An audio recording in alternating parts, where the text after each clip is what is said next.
Hi, I was just getting ready to wipe my computer clean, and I had this project that I was wanting to save a little record of it. It was a project I did in school.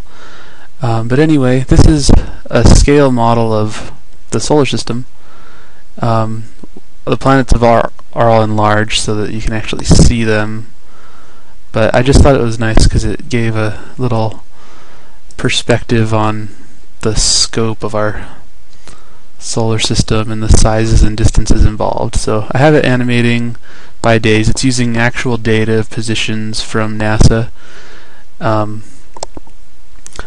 yeah, it's all enlarged. And actually, I have a max size so they don't start overlapping when you enlarge them, because if I let the sun go as much as it's really being magnified, it would swallow all the other planets up. But so that's kind of a way to see how large the whole solar system is, and you see there's a little bit circling faster there. It's kind of like a big drain with everything in the middle there.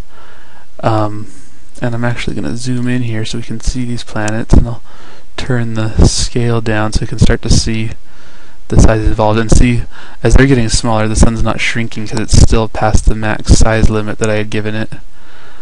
If I shrink it down even further, you stop even really being able to see these other ones before the sun is finally visible. So there you can see it a little bit. We've got Earth and stuff, so just so you get a general idea.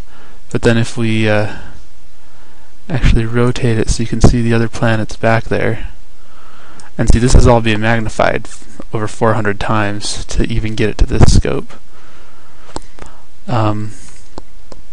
So now I'm going to go ahead and zoom back out so we see these other planets. So one thing that just jumps out is how much bigger these gas giants are than our little interior planets.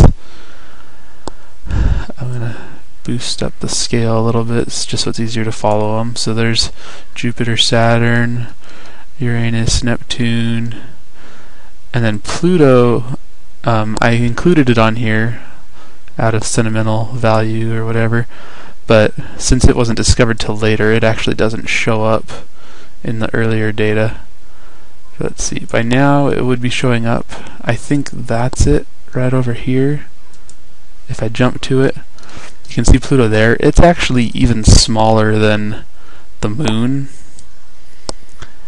and really, like, after doing all this, it is so much different than all these gas giants and everything that are out here that I can see why they decided to not consider it a real planet anymore, because it really doesn't fit in with what's near it.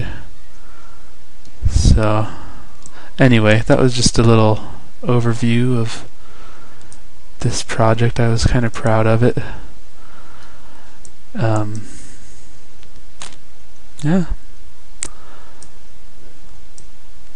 Oh, and this was all done in Python with VTK as the visualization library. Yeah, it was part of a scientific visualization class.